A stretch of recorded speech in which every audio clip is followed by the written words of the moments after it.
Hey folks, Nick here from Another BookTube channel, and we're continuing the Swamp Thing read-along with issue number 42. If you didn't watch last week's episode, I encourage you to do so because this issue concludes the story that began there. And while you're at it, go back to the very beginning of this read-along and watch everything from the beginning so that you have the complete context of the adventures of Swamp Thing to this point. We are back in Louisiana after a little road trip with John Constantine, and actors on the set of a soap opera that is taking place on a plantation and is filming on an actual plantation are really getting into their roles. They are kind of becoming possessed by the spirits of the former residents there. The white actors are basically acting like the plantation owners. The black actors are acting like the slaves that worked there. And it's causing some problems. On the cover here, we've got Swamp Thing aflame amongst a crowd of what appear to be zombies. So we dealt with werewolves in the previous story. We dealt with vampires before that. So we're hitting a lot of the monster basics in American Gothic, the story arc that Alan Moore's putting together here. And we open with a man in a coffin, a big old bag of bones in a coffin. And I'll read the narration here to kick things off. He tried a century of staring at the ceiling, longing to stretch, to yawn without the jaw falling off, longing to rub the cobwebs from your sockets with yellowed knuckles. And tried. A decade counting the nails over and over, a decade studying the growth of a single fungus, 50 years struggling to remember what peaches smelled like, and tried. Generation after generation of beetles passed before your unblinking gaze. You watched the rise and decline of their miniature dynasties, making up names for each character, often repeating yourself. But it was no good. He couldn't sleep. And in that last panel at the very bottom, the bones shift because they are restless.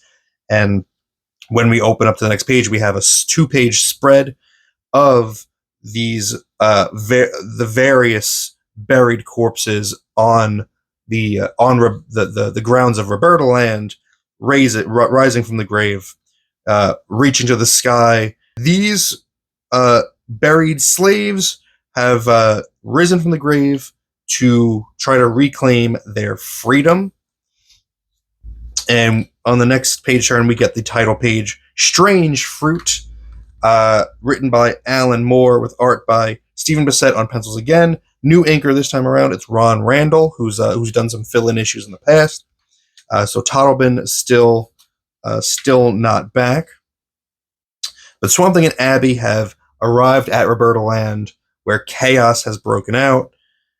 And they are finding that all of the extras on the set, all of the black extras, are behaving like the slaves from the plantation times. They're lighting bonfires, they're singing spirituals, they're sacrificing like chickens, they're doing like voodoo stuff.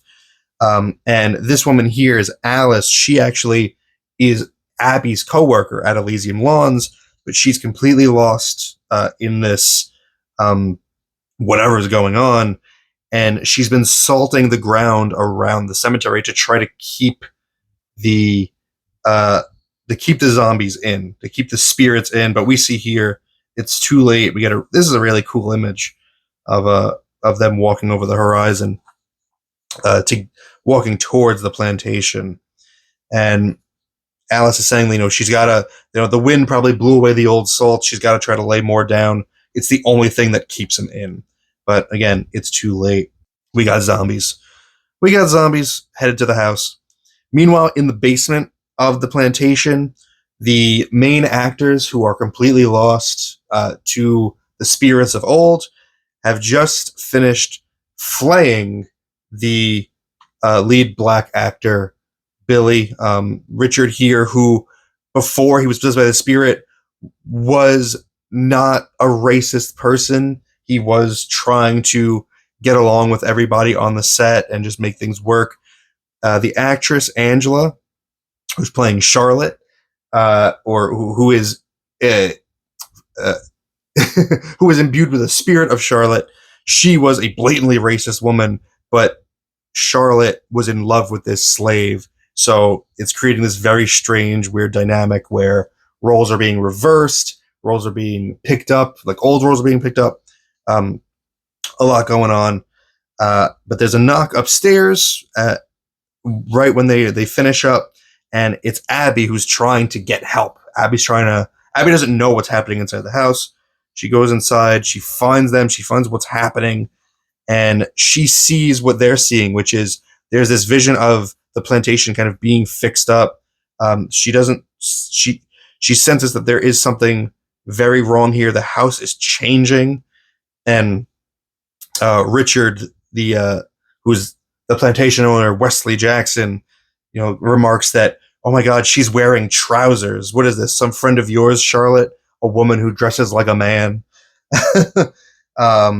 And Angela holds out the knife, says he's crazy. He skinned William. William's in the cellar. He skinned him with this knife.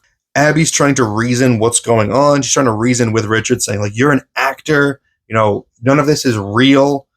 But he's not buying it. He says, is that so? And he stabs Abby right in the stomach with that knife.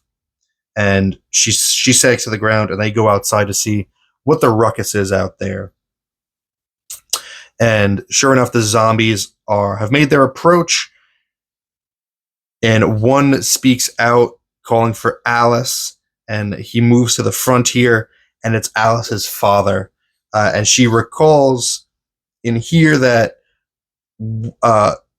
he wasn't a slave because it was well past that time, but her family couldn't afford like a proper burial or a good burial for him, so they ended up interring him on the grounds of Roberta Land. So even though he was never a slave, he ended up there amongst the slaves anyway. And Swamp Thing's watching, and he says, the parade moves past and does not notice me, as if I am not part of the dream that they are submerged in. The dream of a dead place, fondly recalling old and cherished horrors. And that, I think, sums up the theme of this 2-issue story arc of the past being unable to die because it keeps being kept alive by the present. It happened when Swamp Thing took that dead bird and made it a part of himself. The cycle doesn't end there. It just nourishes new life. And sometimes that's good, but sometimes it's bad. Because when you have this history of racism, of slavery, that history lingers and it affects the current day.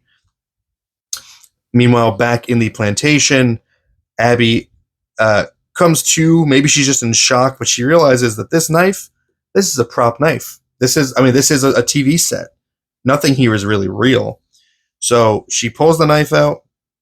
Angela's still freaking out that they skinned Billy, and Abby tells her, like, what, with this? And she shows her that it's a fake knife. So, like, was the skinning real? Like, the skinning couldn't possibly have been real, because if they used this knife, they weren't going to get very far. You can definitely see the absence of John Toddleben, I think, in like an image like this, where Abby just does not look right. Which is weird, because the issue that Ron Randall drew on his own previously, I think he did the House of Secrets 92 like reprint issue, the issue 37, and Abby looked like beautiful in that. Like his art was wonderful in that.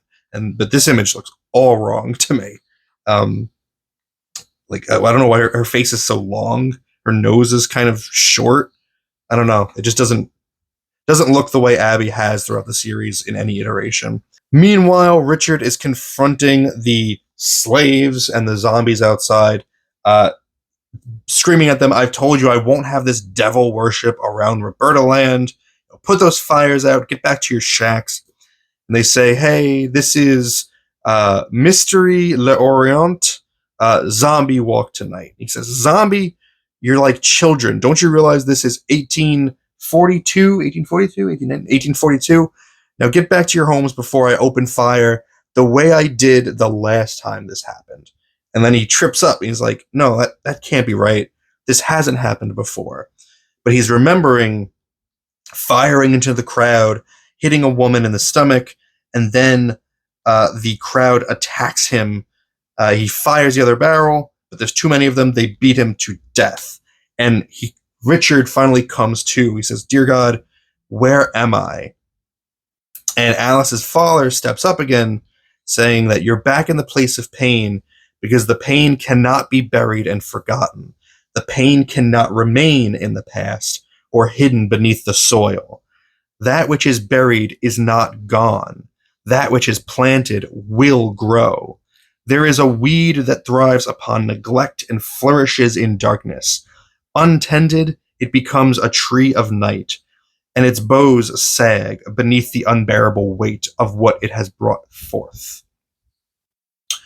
And when Richard asks, like, what do you want of me? They reply that they want their freedom.